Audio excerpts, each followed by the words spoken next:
I thought today's game really came down to, for us, the ability to rebound, second chance points, and then offensively, our guards, our perimeter, we didn't make enough shots, didn't play well enough. You got to keep score with a team like SMU, and I thought, that was the difference. It was a challenge to keep those guys off the glass, but I thought we did a good job in the first half. The second half, I think as the game wore on, they started making some shots, and that was the difference. And we really couldn't, make a ton of shots besides these two guys right here, Tyler and Nate. They kept us afloat, but we need more outside shooting when you play against a team that scores as well as SMU. Okay, questions for the two players first. Front row. Dan Tortora, wakeupcalldt.com for both of you. I mean, Nate, you had 25 points in the game, and Tyler, you did a lot from three-point range in the second half. Just what you can both say about your performance and giving your all despite the fact that everything ended today. Nate? It's really just win or go home mentality. I was just trying to, leave it all out there on the court and go as hard as I could. My last game, I don't know what the future holds for me, so I just wanted to leave it all out there and, do whatever I could.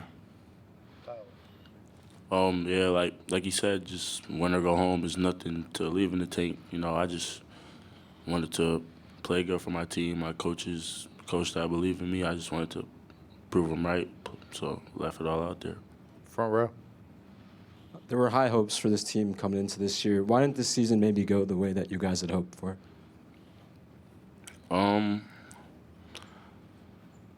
Just say inconsistencies with each other. Just whether that's practice, just people working. It just shows versus good teams when you're just not consistent. Good teams take advantage of that. But I feel like obviously us people in that locker room, we know we had in there. We know what type of coaches we have. We really feel like we could have did something special this year, but it just didn't go that way. Toward left. David Ubben with The Athletic. You mentioned that inconsistency. Why do you feel like that was there? I don't know. I'm not sure. Front row. Yeah, Nate, obviously, you've been through college basketball a long time. Just what did this season and this opportunity mean for you, and what would it mean to get another year? I was definitely it was a good year. Coach brought me in, and the whole coaching staff believed in me, and really appreciative of that. And I just wanted to try and give my all and whatever I could each game. And yeah, man, just grateful for the opportunity that Coach Red gave me before I came here, and just see what the future holds. Middle of the room. When the two of you think back on this season, what are your two takeaways going to be from the year? Obviously, it's pretty fresh right now, but if you could think a little bit more big picture about what the year's meant to both of you. Tyler. For me personally, just coming off a year where I didn't really play that much as a freshman, I'm just grateful Coach took a chance on me and allowed me to play big minutes at a high level school, one of the top schools in the country. So just grateful for the relationships I built. That's what I'm taking away from this season. Yeah, I would just say relationships that last a lifetime, all the guys, all the coaches, all the staff, just really grateful for them, you know what I mean? Yeah, I'd say that's probably the biggest takeaway, and just, learned a lot playing at this level, and, just try and continue to grow throughout the future. Last question for the players. For Tyler, you didn't get a lot of opportunity last year, and then, like you said, you got a lot more opportunity in minutes this year. Where do you feel like you grew the most as a player? Just probably just my motor. A lot of days Coach Red just screaming at me. Some days I don't understand it. Some days I'm mad at it, but when I go back to my dorm and stuff like that, talk to my family, I always know it's coming from a good place from him, so it's never personal.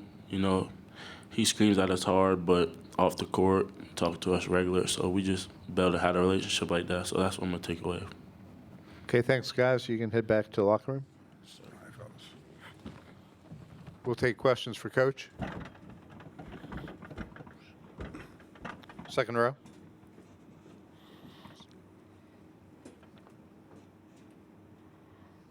Mike Waters, Syracuse Post-Standard. Adrian, I was just wondering, like, at any time today, maybe even walking off the court or talking to the guys after the game, did you have any kind of thoughts at the way the season ended and your future personally? Not as you're preparing for the game and not, during the game. Obviously, now when the game's over with and, you think about those things. I think the one thing I'll say is, that with this group in particular, you asked them about the inconsistencies. I think, the one thing is, it was a group that we put together with the hopes of being able to work through those things, work through that development, to try to be able to develop, on the job, so to speak. And, I think that's where the inconsistencies were, because even some of our older guys that came to play hadn't played a ton at their other places. So, we knew it was going to be a learning club. But we thought we had a group that could kind of push through that, but that didn't happen the way we wanted to. But yeah, Mike, I think about, as you think about it, you always think about, when the season's over with, about your future, no different than last year. So, we'll, I'll have more thoughts again, like I always do. Right when the game's over with, it's a lot of emotions, it's a lot of feelings. So, that's what we'll do. I'll continue to do, as we move forward. Yeah, Adrian, before the season started, you said you were going to build sort of your team up with JJ and Donnie. And did you or maybe overestimate a little bit about how good they would be this year and how much they could help you? I'm curious about what your thoughts are about their performance this season. I thought, Donnie coming back, JJ, returning as for senior year, I thought that was a good, building block and foundation to have some people that have been here that kind of understand it. But the one thing, you don't know how the development will go. In Donnie's situation, he only played 13 or 14 games. So he was excited to get back, but he was still technically like a freshman. I think he really just, exceeded the freshman season amount of games being played. So he had to learn on the job, and then he had an injury, which, kind of set him back as well. So, and going into the season, you don't kind of, expect those things, and I thought JJ, for the most part, a lot of the stuff that he did for the most of the year was really more of him growing himself and being a complete player. And I know everyone in Syracuse was, used to him, putting up big numbers, but I thought he, grew as a complete player this year, and that was the challenge. And we knew that the numbers would go down because of the players that we were bringing in. And, I think, especially towards the end, players go through those types of slumps.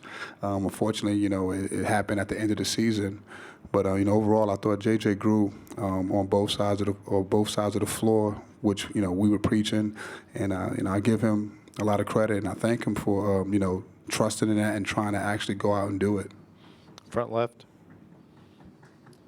Adrian, you and I spoke years ago about your desire to be a head coach, even though it hasn't gone necessarily how you wanted it to go these 3 years. What do you reflect on? What have you learned about yourself and the standard of Syracuse that you've talked about a lot? Well, when I when I took this job, and I was obviously I went here, and I know the expectations that this job comes with. I was a player and part of it, and every day, that was what I tried to do, and honoring that, with my players, with my staff, the way I coached, the thing about what I've learned is that it's a lot of different variables that in today's world that to get to that standard again that you just can't overlook. It's just a reality. So I think that's the one thing that I learned. The landscape of college athletics has changed, and to be where we want our standard to be, a lot of those things changed, and I think that was the struggle, for me to try to adapt to that. And I think you got to have it, to be able to, compete nationally. It's different now, to be able to be relevant, top 25 and compete for tournaments and be in championships. The investment has to be there from top to bottom, and there's no way around it. And I think that was, me trying to keep up pace and us trying to keep up pace in that arena. But still, I don't shy away from, the job that I did. I'm harder on myself than anybody, and I didn't get the results that we wanted. So I don't shy away from coaching, but things are just different now, and I think that's the one thing I learned the most while in these first 3 years about trying to get the program back to the expectations and the standards. Second row. Hey, Adrian, Steve Reed from the AP. First off, do you know of any? Are you supposed to meet with anybody? Do you know if there's any plans in the immediate future? Well, and then follow up quick. Yeah, we'll have all our meetings tomorrow. Okay. So. As you were talking about looking back, I mean, is there anything that you 3 years in, you look back and say, I wish I had done differently, or what maybe you learned that you would do differently again? I don't know if we have enough time for that, but no. Again, I think the biggest thing is the amount of work and the amount of so many good programs and so many good teams, but the amount of work that you really have to every day put in, with your staff, with your staff, and trying to really articulate, the vision, the culture, really hammering that in every day. I think that's the one thing that, you hear about it, you got to do it, but to really actually do it every day, and I think that's the one thing that sticks out. Far left. David Upman with The Athletic. You mentioned working through that development. Why do you feel like it didn't play out the way that you had hoped? And also, what do you expect about your future at Syracuse? Well, again, it's a lot of things that, not a lot of things, but it's things that you typically, we were starting from a different place when I took the job. Obviously, following behind Coach, that was, those were big shoes to fill. And, like I said before, being able to, have continuity, I think that impacts, not being able to have continuity, with the things that happen. But, you just, with every team, every team is different. And obviously you have your idea of how you think that team and how you want that team to perform, but every team has its flaws, every team has its struggles, and I think every coach has to adapt to that as you go through the year. And I thought we tried to, adapt it to the best as possible. And I think, that's what you have to do as a coach, is try to adapt to your talent, and we tried that. Take two more questions, second row. Coach, down here. Jim Boeheim is here today. If you are to speak to him afterwards, what will you talk about? And then before this game, what have you talked about leading up to this point? What has he been telling you? I have not talked to Coach. I'm sure, if I talk to Coach, he would say we got to rebound the ball better in the zone and find the shooters, right? No, Coach has been a great mentor for me as a coach and as a man, and I think our conversations have always been about him trying to give me different things to look at, different things to worry about, different things not to worry about, ignore different things, and so. But he's just been a mentor and guiding me, and as being a first-time coach and going through the process, and obviously the expectations at Syracuse because he had been here for so long. So whenever he did talk to me, it was really more advice about how to handle different things in different situations. Last question, second row. Yeah, Adrian, you'd mentioned in Syracuse in the last press conference and this one too about variables that have happened over the last couple of years that you thought you could have handled better. Can you be a little more specific about what those variables might be? I think to be able to it's not, it's not an excuse, and it's just the reality. Again, I own up to everything, but to be able to operate and to be able to do things, the NIL is a real thing. The transfer portal is a real thing. Those are the variables that I was referring to. Those are always going to be challenging, and again, if you fall a little short in those things, it makes it that much more difficult to be able to have the consistency that you want to have, and those variables, they matter. Where in the old model they didn't matter. They matter now. How you operate, how your budget for recruiting, retention. Being able to help your coaches, develop your coaches. The growing staffs. Being able to have all of those things. Those things matter now, and I think. Those are the variables that I talk about that, probably before I took the job, I probably didn't put that much emphasis into it. But now, sitting here, and especially in the last 3 years, the way it has progressed, I don't know if anyone knew it was going to progress to this extent. And so anybody that says, "Oh, what do you mean?" Yeah, we knew it, but to this extent, and just being able to talk to my peers and other people in the business, I think that's the biggest thing. Okay, thanks, Coach. Thank you.